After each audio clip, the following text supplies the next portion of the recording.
Hola, bienvenidos a Marcel Libertario. El tema que nos va a tocar hablar el día de hoy es sobre unos posibles casos, ya saben ustedes cómo va este tema, vinculados al presidente Martín Vizcarra. ¿Y ahora qué ha pasado? Pues resulta que amigos del hermano del presidente se han visto favorecidos con unos dineros que podríamos decir que no debieron ser entregados a este tipo de personas y está en investigación. Todo esto lo vamos a ver.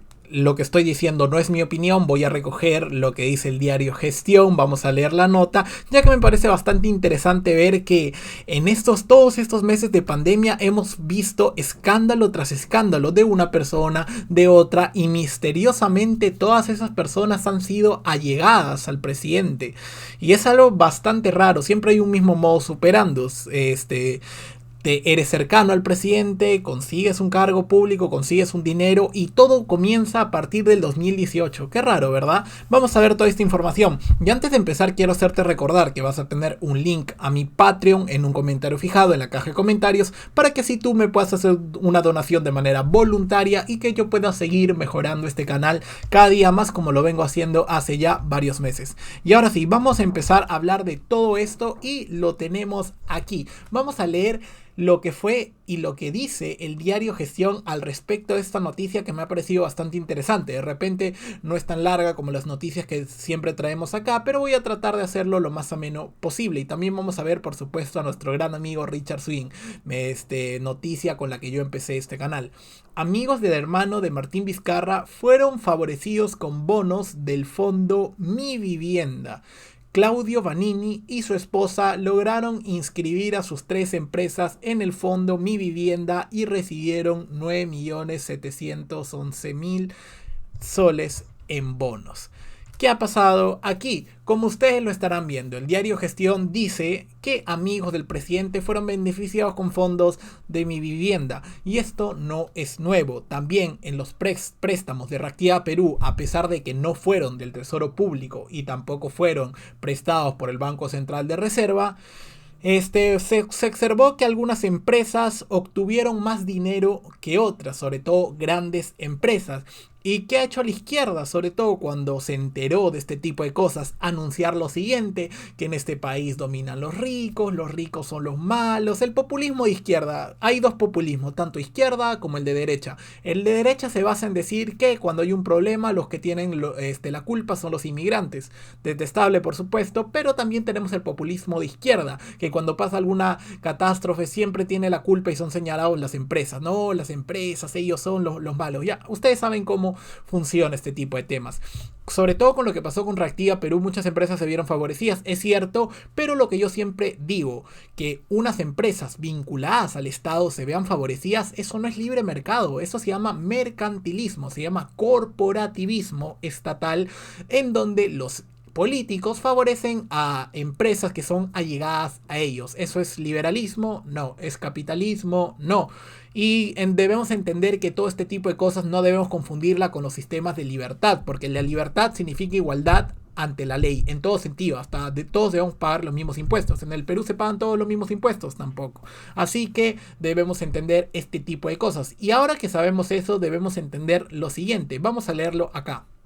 Los amigos más cercanos de Mario Vizcarra, se han equivocado mejor, o su segundo nombre, no recuerdo, hermano del presidente de la República, su hermano, Martín Vizcarra, fueron favorecidos con bonos del fondo Mi Vivienda, entidad adscrita al Ministerio de Vivienda, Construcción y Saneamiento, según reveló el programa Panorama. Siempre pasa lo mismo con los programas de televisión que debo reconocer que sí han hecho en este tipo de casos un buen trabajo. ¿Por qué? Porque revelan un escándalo y misteriosamente el Estado recapacita. Uy, sí, nos equivocamos, lo siento.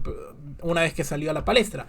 Según el reportaje, la compañía constructora e inmobiliaria Vanini Salas de Claudio Vanini y su esposa Catherine Salas obtuvo 2.675 bonos del fondo sitio propio desde que empezó a operar en el año 2009 hasta el 2018. En el 2016 las empresas de Vanini Salas accedieron subieron a 135 bonos.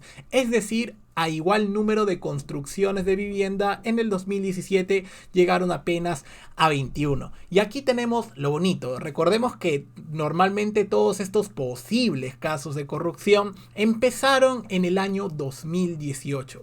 Raro, ¿verdad? ¿Qué habrá pasado en el año 2018? ¿Quién habrá asumido el cargo presidencial ese año? Raro, ¿verdad? Vamos a leer esto. En el 2018 los amigos de Mario Vizcarra cerraron constructora e inmobiliaria Vanini Salas tras ser denunciada a principios de ese año por dejar trabajos inconclusos y no pagarle empleados en Cayoma, región Arequipa. Tras ello, crear la empresa VS, Grupo Constructor SAC, WG, ISAC, Constructora Tal. Varias de ellas empezaron a operar con 1.000 soles de capital, monto que se incrementó a 20.000 después de meses. Incluso Iván Manini y su esposa inscribieron a sus 3 empresas en el fondo Mi Vivienda del MVCS en el 2018. WG y USA consiguió 237 bonos, etcétera, etcétera. Todo esto lo vemos ya consolidado y entendemos que, bueno, así es el Estado. El Estado es como dice la teoría predatoria del Estado, que lo explica bastante bien el profesor Miguel Ancho Bastos, español, que los recomiendo que lo vayan a ver. Explica que el Estado es un ente ilegítimo que viene a un territorio, es una banda de bandidos que vienen a un cierto territorio a saquearlo, a volver a su gente esclava y quitarle recursos una vez que han sido instalados, y en vez de volverse ladrones le dicen reyes, le dicen gobernantes, etcétera. Todo este tipo de cosas ya lo entendemos, y como digo, no debemos confundir que en el Estado hay empresas privadas enquistadas con los políticos con liberalismo o capitalismo. Eso pasa cuando hay un Estado que se mete en la economía. A ti no te gusta que ciertas empresas se vean favorecidas y paguen coimas y todo eso. No metas al Estado en la economía. Es simple y bastante sencillo. Lo que pasa es que es bastante complicado sacar todo este tipo de fiestas, todo este tipo de vínculos que hay en el Estado. ¿Por qué? Porque cuando tú, por ejemplo, una empresa que siempre hace todos los años pérdidas millonarias, sea PAL, tú la quieres privatizar, te van a ir al cuello todos los sindicatos, por supuesto, te van a ir al cuello cada vez que intentes destruir todo este tipo de negocios, así que debemos entender eso también. Vamos a ver lo que dice. Tengo amistad con Mario antes que su hermano sea presidente. Mi amistad con Mario debe venir de junio o julio de 2017. Es muy amigo mío, de mi esposa y de mis hermanas. Hemos tenido muchísimas reuniones sociales, hemos estado en muchísimos eventos familiares, pero no tenemos ningún vínculo comercial ni con el gobierno ni con lo privado. Si por allí hay algún run que mi amigo Mario es hermano del presidente y me apoyé para favorecerme, eso es totalmente falso. Yo con mi esposa nos dedicamos al tema de viviendas sociales hace 12 o casi 13 años. Y como digo, lo tenemos todo acá ya condensado para tratar de ver todo, pero todos estos casos que siempre salen, y también hay que sumar esta noticia que le estamos viendo por parte de nuestros amigos de El Comercio. Caso Richard Swing. Contraloría, señala responsabilidad penal en 16 funcionarios del Mincul por hechos irregulares. En el informe emitido por la Contraloría se indica que las contrataciones a Richard Cisneros se hicieron en términos de referencia con requisitos que no se adecúan al objeto de la contratación y sin establecer el perfil mínimo. En otras palabras, corrupción. Este sí es un caso de corrupción ya comprobado, así que ya lo podemos decir, podemos quitar la palabra posible, por supuesto, y debemos entender que este caso sí fue un caso escandaloso, así, muy escandaloso. Todos sabíamos que era corrupción, pero hasta que las autoridades no digan que es un caso de corrupción a diestra y siniestra, nosotros no podemos decirlo abiertamente. ¿Por qué? Porque no tenemos las pruebas para ello, pero una vez que se concluyen las investigaciones, sabemos ya que son responsables del todo. Y una vez que se supo este escándalo, por supuesto la noticia anterior la van a tener abajo en la descripción, pasó una citación al presidente. Vamos a ver cómo acabó. Ustedes ya se imaginarán. Richard Swing. Presidente Vizcarra no asistirá a citación de comisión de fiscalización. Congreso había citado al dignatario al Congreso para que declare esta tarde sobre caso Richard Swing. ¿Qué creen que pasó? Pues el presidente no asistió. ¿Tiene las facultades para rechazar la invitación? Por supuesto que las tiene.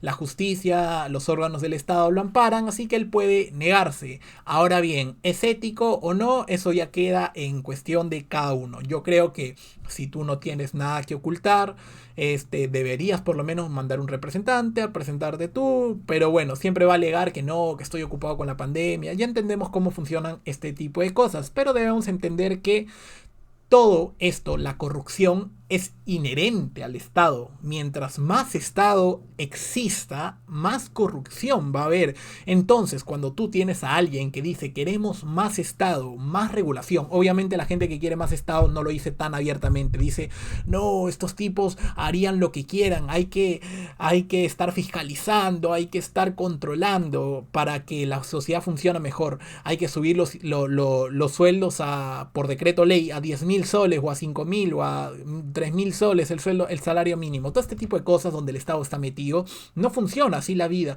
Si la vida se arreglara con más Estado, nosotros viviríamos en el paraíso. ¿Por qué? Porque si hubiera pobreza, prohibiríamos la pobreza. Si la gente ganara poco, subiríamos el salario mínimo a 3.000 soles. Si la gente, no sé, se comportara de tal manera, lo podríamos cambiar, pero la cosa no funciona así. La vida funciona solucionándolo todo con libertad. La evidencia empírica me da la razón. Y también tenemos esta otra noticia. Un alcalde peruano le envió una carta sellada con sangre al presidente Martín Vizcarra para que anule la cuarentena por la pandemia. Se trata de Arturo Fernández, gobernador del distrito de Moche, situado en la provincia de Trujillo. Esta sangre representa los cientos y miles de muertes en el Perú, de la gente que no debió morir. Curioso por decirlo menos, pero entendemos que la gente ya está harta de la cuarentena. En Lima no lo estamos viviendo, obviamente porque Lima es el centro económico del Perú, pero si Lima fuera una provincia más, en el sentido de que el gobierno lo ve así, no lo digo yo, me parece que el gobierno lo ve así, creo que Lima también estaría en cuarentena. Económicamente hablando, por supuesto. Y debemos entender que los pliegos a la ministra de Economía siguen. Y para terminar con esta noticia tenemos esto. Chromotex, otra empresa de transporte, anuncia su cierre debido a la pandemia. Y es una empresa que recibió Reactiva Perú. Y es algo que lo que yo me jacto. ¿Saben por qué? Porque si ustedes revisen los videos que tengo en mi canal, yo vengo diciendo que estos préstamos de Reactiva Perú, muchos iban a ser despilfarrados. ¿Y por qué? Pues porque hay muchas empresas que a pesar de recibir el dinero igual iban a quebrar. ¿Y por qué? Porque las personas han cambiado sus hábitos de consumo, sus hábitos de compra. ¿Por qué? Por la pandemia. Ya no van a comprar lo mismo ni en la misma cantidad. Y muchas empresas, a pesar de que tú le des todo el dinero del mundo, no van a sobrevivir. Y se va a desperdiciar el dinero de Reactiva Perú. Lo dije y acá se confirma, y no es solo la única. Hay varias empresas, sobre todo pymes, que están quebrando. Y es algo lamentable por la cuarentena tan larga que se hizo, cuarentena estricta. Yo creo que debía haber cuarentena, sí, pero una cuarentena priorizando ambos sectores, economía y salud. Y ahora sí, muchísimas gracias por haber visto este video. Este video ha sido más corto que lo habitual, pero quería traerles estos casos a esperas de la censura a la ministra María Antonieta Alba, que estoy segurísimo que va a llegar. La van a censurar y lamentablemente nuestro país va a andar en un rumbo al populismo y al socialismo para el año 2021, algo lamentable. Ya vamos a hablar de eso en otros videos. Muchas gracias por haber visto este video, dale like, suscríbete, que subo videos todos los días a las 7 y nos vemos en el próximo video. Un saludo y hasta pronto.